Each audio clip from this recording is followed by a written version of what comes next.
Hello there, guys, and welcome back to Reborn with Michael Watson. Today I'm here talking to you from my home because I'm saying to you, if you give me 8 to 9 minutes, I am going to help you let go of limiting beliefs forever.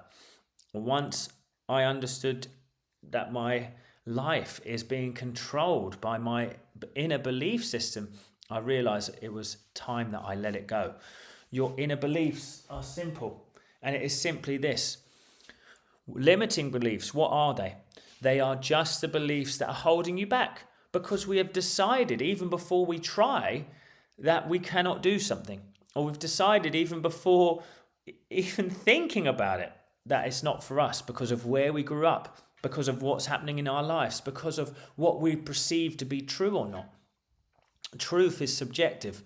Belief is the thing that you need. So when you're being limited in your beliefs, you're limiting yourself. So I want to help us to do that today. If you like Spirituality Simplified, please consider sharing and subscribing. Check out my Facebook group. It's linked in the description. It's free. And check me out on Instagram. So guys, let's talk about this. Firstly, how do we identify limiting beliefs? Well, you're going to be noticing them every day, my friends.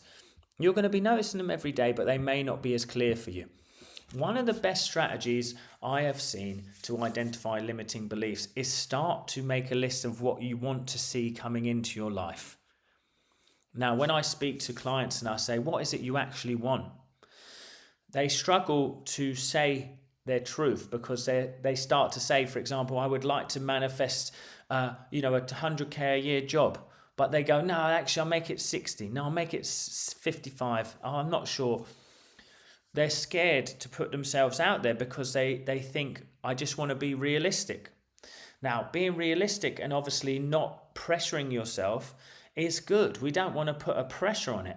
But why not dream? Why not put yourself out there? Why not expect the best?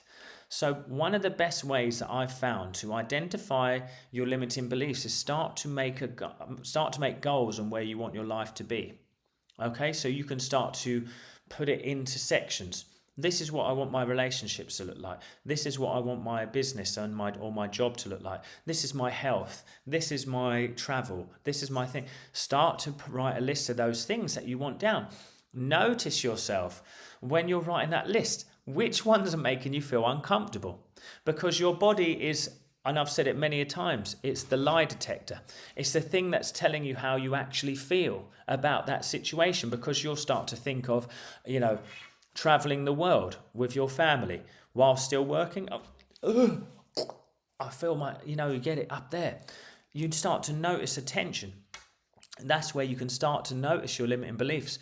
The best thing about that is it allows the energy to show itself. You'll see it in your life when you go to spend on things that you want, or you go to, you go to chat to the person that you really fancy, and you say, oh, I feel so scared. Why would they ever want to go out with me? And you start to notice these things. It's all false. None of that is true. It's something that you've put on yourself. Now, before I tell you how to release it, let's understand where those limiting beliefs come from. They come from back in your childhood. And often it would be from when our parents or people that we saw in authority put us in a position and made us feel a certain way. Like maybe we always had to go to our bedroom. Children are seen and not heard. I get this one a lot with my clients.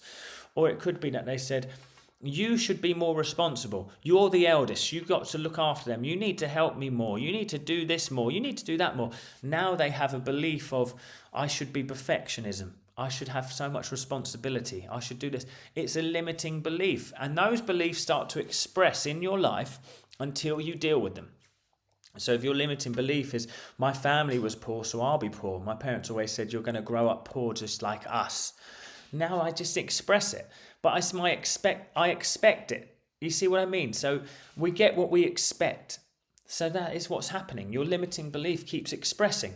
Now, if you don't feel like you should have a loving relationship because you were never taught how to have a loving relationship, you believe it should be full of turmoil and pain. And actually, it's not until you have the argument that you start to feel like more actually safe. You're noticing, I argue. I don't want to argue, but I'm always arguing. You've been taught that as a child. These are all limiting beliefs. So it's awareness that is the key. Once you become aware of these patterns, you can work on letting them go. How's that work then? Well, let's put it this way. You start to think of a peaceful, harmonious relationship.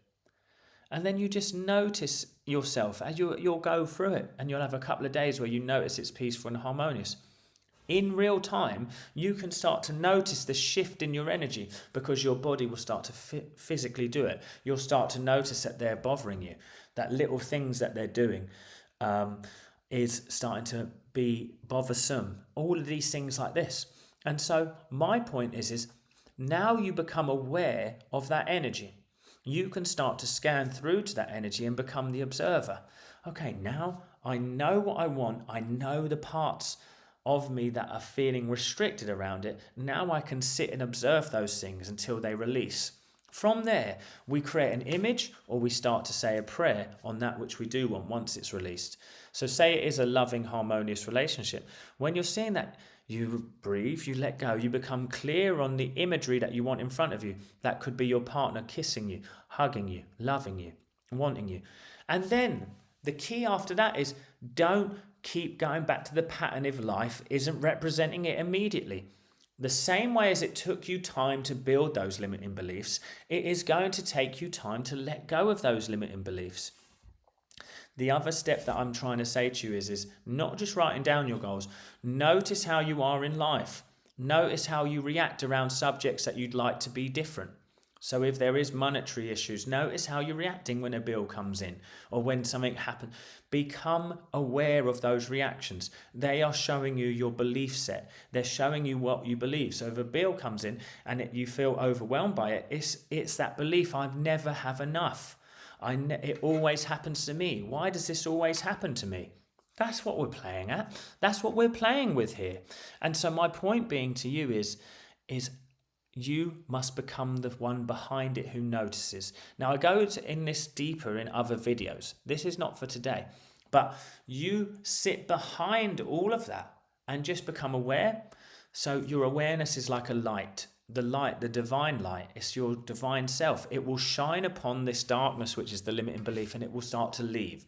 Then you apply a new idea. The mind is very open. The subconscious mind is very open. It will start to imprint into it a new belief system.